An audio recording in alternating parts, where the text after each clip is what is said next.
Assalamualaikum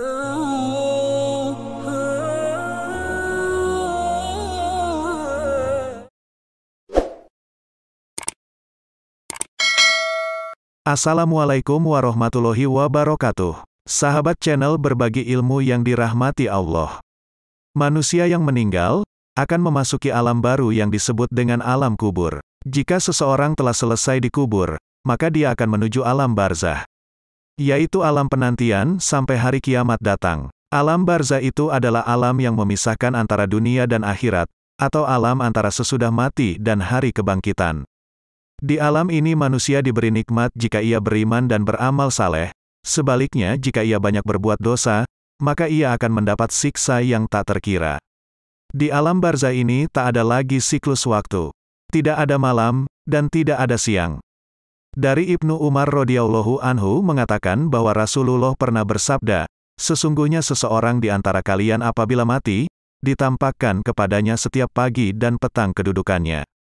Jika dia termasuk ahli surga, maka surgalah yang ditampakkan kepadanya, dan jika dia ahli neraka, maka yang ditampakkan kepadanya adalah neraka. Lalu dikatakan kepadanya, inilah tempatmu kelak sampai Allah membangkitkan kamu untuk menempatinya di hari kiamat. Rasulullah menganjurkan kepada umatnya untuk berlindung dari siksa kubur. Bahkan Nabi sendiri tidak pernah lupa berdoa setelah sholat, yaitu memohon dijauhkan dari siksa kubur.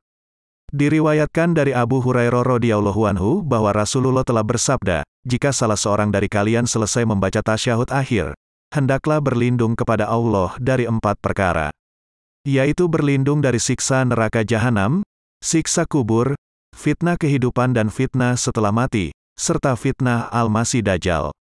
Hadis riwayat Ibnu Majah. Dari penjelasan hadis Nabi tersebut, dapat diambil kesimpulan bahwa tiap muslim dianjurkan untuk selalu berdoa memohon kepada Allah agar dijauhkan dari siksa kubur dan fitnah setelah mati. Lantas, apa saja amalan untuk penerang kubur? Ada 4 amalan yang dapat menerangi kuburan kita dan terhindar dari siksa kubur. Sebagaimana yang disebutkan oleh Abu Laits dalam kitabnya Tanbihul Ghafilin. Beliau berkata, siapa yang ingin selamat dari siksa kubur, maka harus menjaga 4, dan meninggalkan 4. Adapun 4 amalan yang harus dijaga adalah menjaga salat 5 waktu, memperbanyak sedekah, banyak membaca Al-Quran, dan memperbanyak bertasbih. 4 hal inilah yang dapat menerangi kubur dan meluaskannya. Sedangkan, 4 hal yang harus ditinggalkan yaitu, dusta, khianat, adu domba, menjaga kebersihan setelah kencing.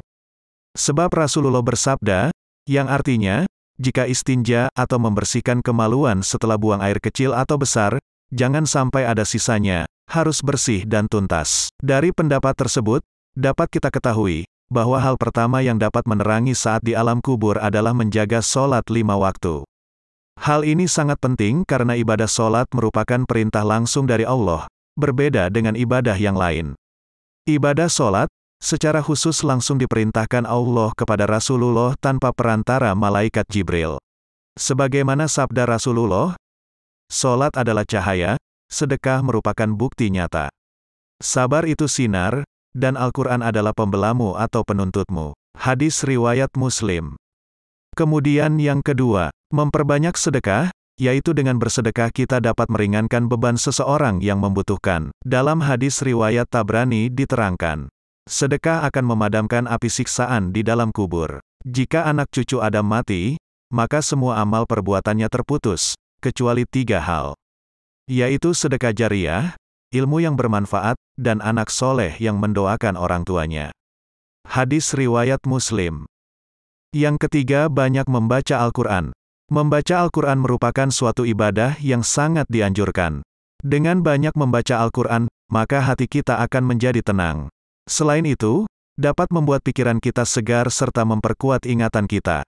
Dengan memperbanyak bacaan Al-Quran, maka akan mampu menjadi penolong di hari kiamat dan juga penerang ketika di alam kubur.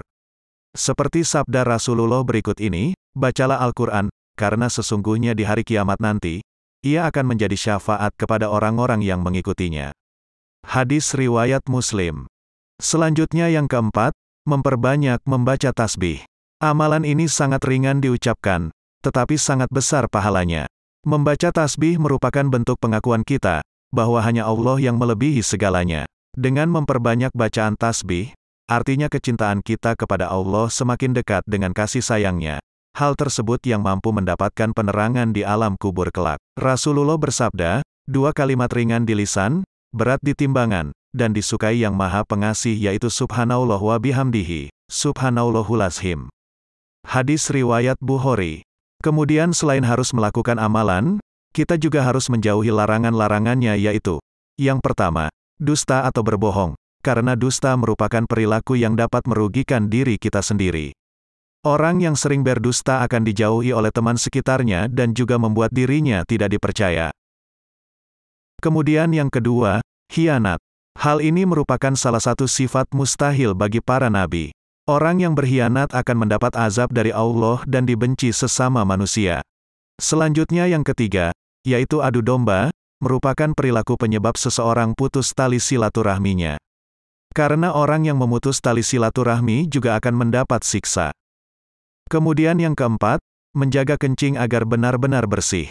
Karena banyak orang yang disiksa dalam kubur disebabkan bersuci yang kurang bersih.